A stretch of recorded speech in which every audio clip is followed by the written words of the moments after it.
I never thought I was the kind of man who could be so calculating. Not until I heard my wife laughing at my expense in her parents' kitchen, her words slicing through 7 years of what I thought was love. He's not even good in bed, boring, broke, and bland.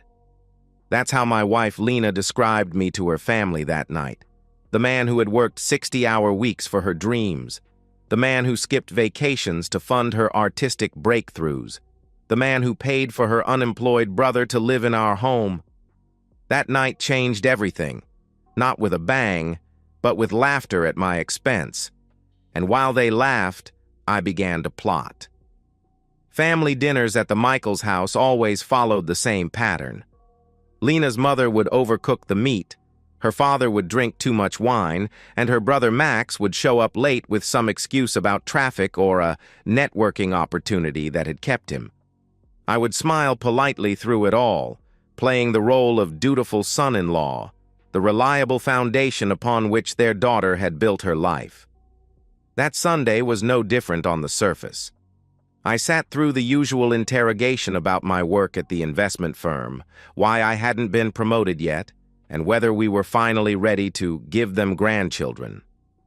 Lena fielded these questions expertly, explaining how we were focused on her art career right now, how close she was to breaking through, how her Instagram following had grown by 1,000 people that month alone.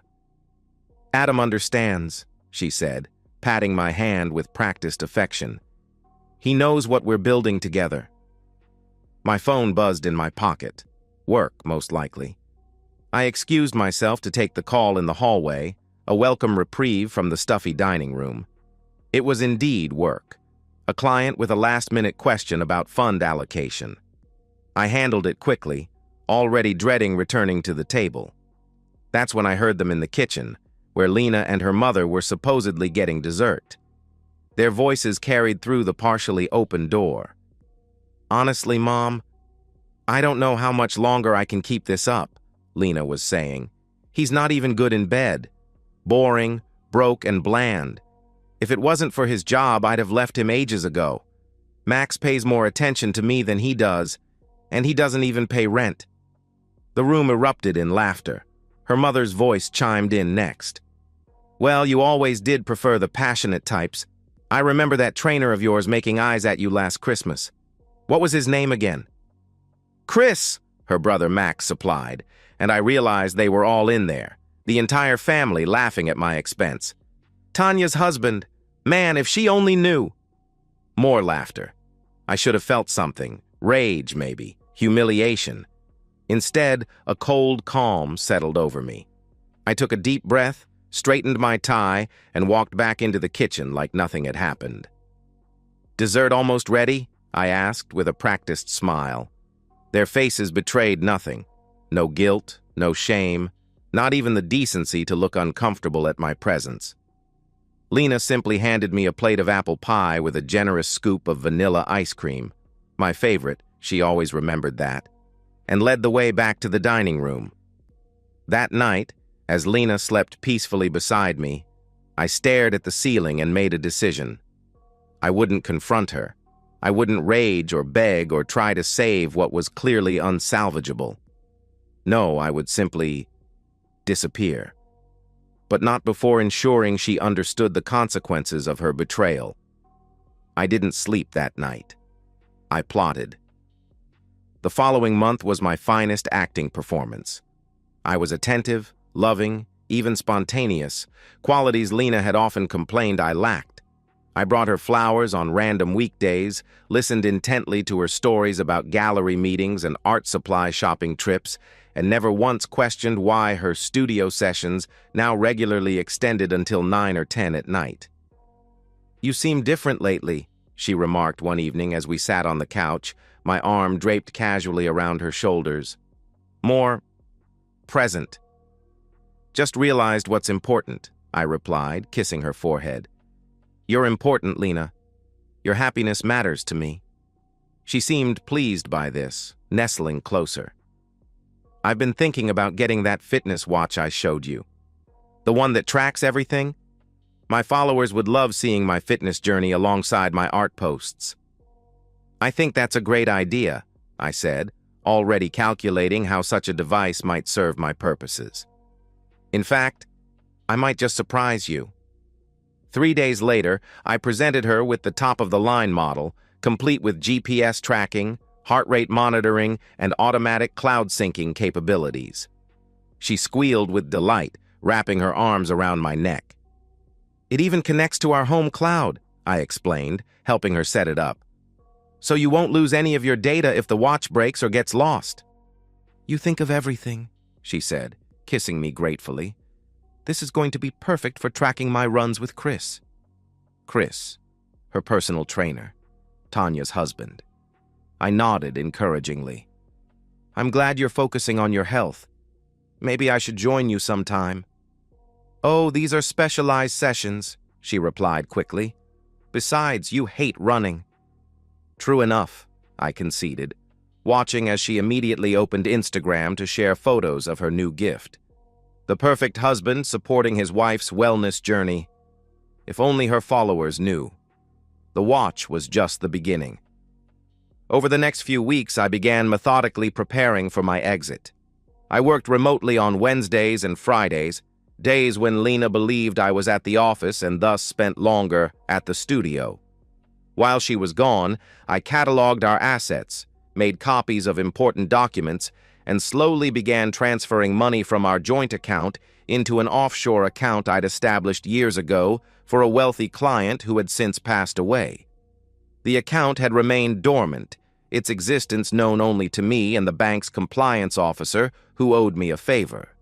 $100 here, $500 there. Never enough to raise suspicions if Lena bothered to check our statements, which she rarely did. Money had always been my department, a responsibility she was happy to delegate while enjoying its benefits. Meanwhile, I tracked her movements through the fitness watch. The data confirmed what I already suspected. Her Tuesday and Thursday studio sessions were actually spent at Chris's house in the suburbs, conveniently scheduled when Tanya had her book club and yoga classes. Sometimes they met at motels, occasionally at our house when they thought I was working late. The timestamp data, matched with her phone's location history that synced to our shared cloud, created an irrefutable map of her infidelity. One evening, as we ate takeout from her favorite Thai restaurant, she casually mentioned a weekend retreat. "There's this amazing wellness spa upstate," she said, scrolling through photos on her phone. 3 days of massages, meditation, healthy food, just what I need to clear my head for my next collection. Sounds perfect, I agreed. When is it? Next weekend? I know it's short notice, but a spot just opened up and my gallery manager knows the owner. Of course you should go, I said, squeezing her hand. I'll miss you, but you deserve the break. She looked almost disappointed by my easy acquiescence, perhaps expecting resistance that would justify her resentment. Instead, I offered to pay for the entire weekend, presenting her with a prepaid card so you don't have to worry about a thing. The amount on the card was carefully calculated, enough for her to enjoy her weekend, but not a penny more. By the time she discovered it wouldn't cover her return trip home, it would be too late. The final piece fell into place when a wealthy client expressed interest in purchasing a property in our neighborhood. Instead of referring him to a realtor, I offered him an off-market deal, our house.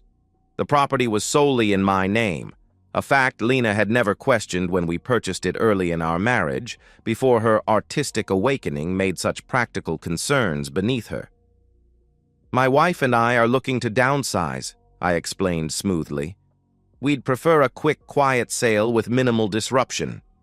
The client was delighted by the opportunity to avoid a bidding war. The sale was arranged through a silent trust, keeping my name off any public records. The closing was scheduled for the Friday that Lena would leave for her spa retreat. With 2 days to go, I hired a moving company, paid in cash, to arrive Saturday morning. I told them my wife and I were separating amicably, and I needed to remove my belongings while she was away to make the transition easier for her. The sympathetic foreman assured me they would be discreet and efficient. Everything was in place. 7 years of marriage would be erased in a single weekend. The morning Lena left for her retreat, I kissed her goodbye at the door, her overnight bag slung over her shoulder, excitement brightening her features. 3 days of pure bliss, she sighed happily. No distractions, no responsibilities. You've earned it, I replied sincerely. Don't worry about a thing here. I've got it all under control.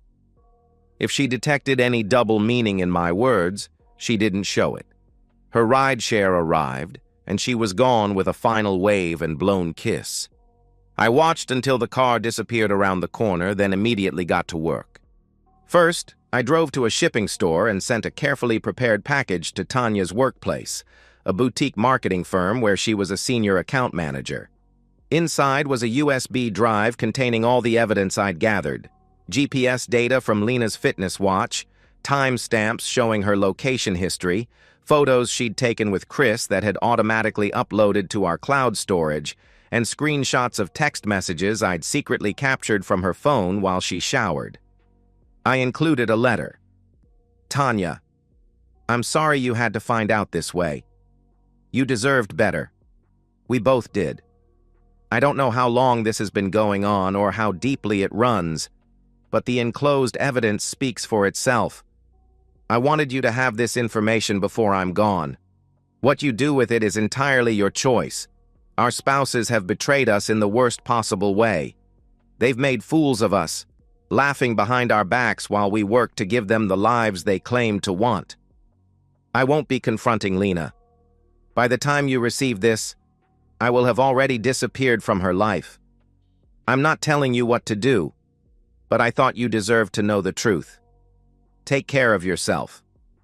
Adam, next, I went to our bank and closed our joint checking and savings accounts, transferring the remaining balance to my new private account. I'd already moved most of our savings over the past month, but this final transaction completed the process. Lena's personal account, which held only a modest balance from selling a few paintings, I left untouched.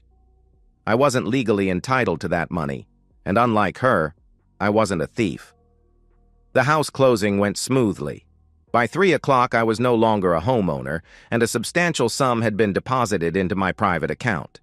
I called Max, who was predictably sleeping off a hangover at 2 in the afternoon, and informed him that he had until Sunday evening to remove his belongings from the property. What? Why? He mumbled groggily. Did something happen? You could say that, I replied calmly.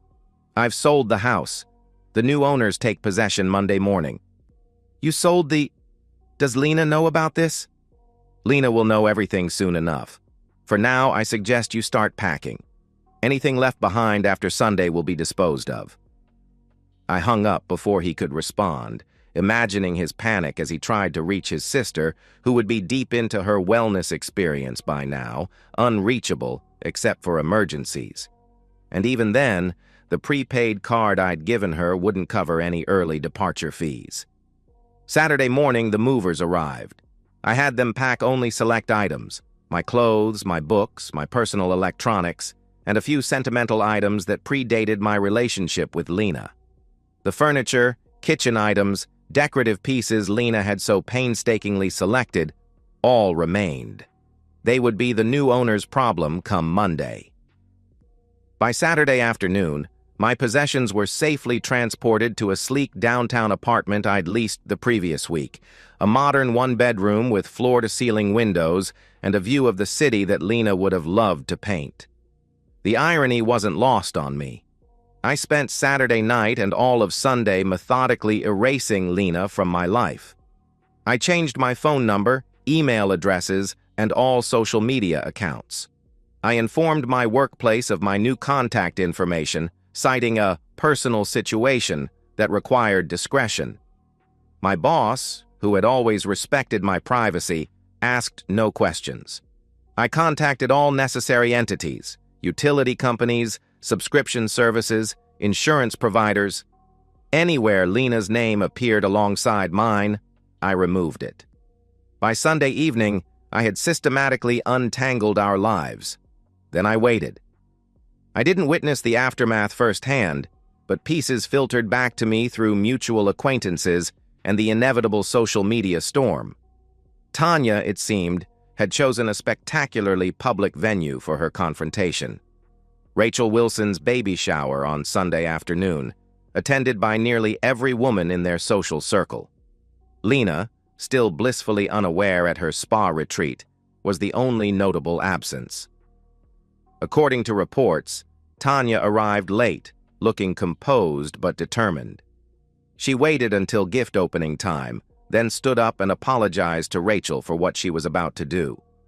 Then she pulled out her phone and began a live Instagram stream on Lena's own art account, which she had access to as Lena's occasional social media manager. "I think Lena's followers deserve to know the real woman behind the brand," she reportedly said, before methodically displaying the evidence I'd provided. The GPS data, the timestamps, the photos. One witness described it as the most elegant evisceration she'd ever seen. No screaming, no name-calling, just cold, hard facts presented to an audience of shocked women who had, up until that moment, considered Lena a close friend and authentic creator. The stream lasted 17 minutes and was viewed by over 15,000 people before Instagram shut it down for policy violations. By then, screenshots had been captured and shared across multiple platforms. Lena's carefully cultivated image as a wholesome, spiritual artist dedicated to authentic living crumbled in real time. The gym where Chris worked as a personal trainer, already facing scrutiny over instructor-client relationships, immediately terminated his contract. The athleisure brand that had been considering Lena for a sponsorship deal quietly deleted all comments asking about her on their social media. Meanwhile, Tanya filed for divorce and an emergency restraining order, citing evidence of her husband's infidelity and concerns about his access to their children. The temporary order was granted pending a hearing. Lena, blissfully disconnected from the digital apocalypse, apparently tried to extend her stay at the spa when Sunday's revelations began reaching mutual friends who tried calling her. That's when she discovered the prepaid card was maxed out, with no additional funds available. According to the front desk clerk, who later shared the story on Reddit, a frantic woman had to call her brother to cover her ride home Sunday night, only to discover he had been evicted from their house and was sleeping in his car. By the time Lena arrived home late Sunday night, she found a house still containing most of her possessions, but legally no longer hers. Her joint bank accounts were empty. Her lover had been publicly exposed and legally separated from his children. Her brother was homeless, and her social media accounts, the platform for her artistic brand, were flooded with comments calling her a fraud, a hypocrite, and much worse. She tried calling me, of course, texting, emailing, reaching out through friends, but I had vanished as completely as if I'd never existed. I left no forwarding address, no contact information, no breadcrumbs to follow. The only message I sent came in the form of divorce papers delivered by courier the following week, the terms non-negotiable. She would retain any money in her personal accounts and her artwork, but nothing else. Given the circumstances and evidence I possessed, her lawyer apparently advised her to sign without contest. 6 months have passed since then. I've heard Lena moved back in with her parents, her art career in shambles, her social circle decimated. Chris apparently relocated to another state, his personal training career finished in our city. Max finally found employment at a car wash. Tanya sold their house and moved with her children to be closer to her parents. As for me, I'm sitting in my downtown apartment, watching the sun rise over the city skyline, coffee cup in hand. My new life is quieter, simpler in many ways. I still work at the same firm, though I've scaled back my hours. I've started taking those vacations I always postponed, traveling solo to places Lena never wanted to visit.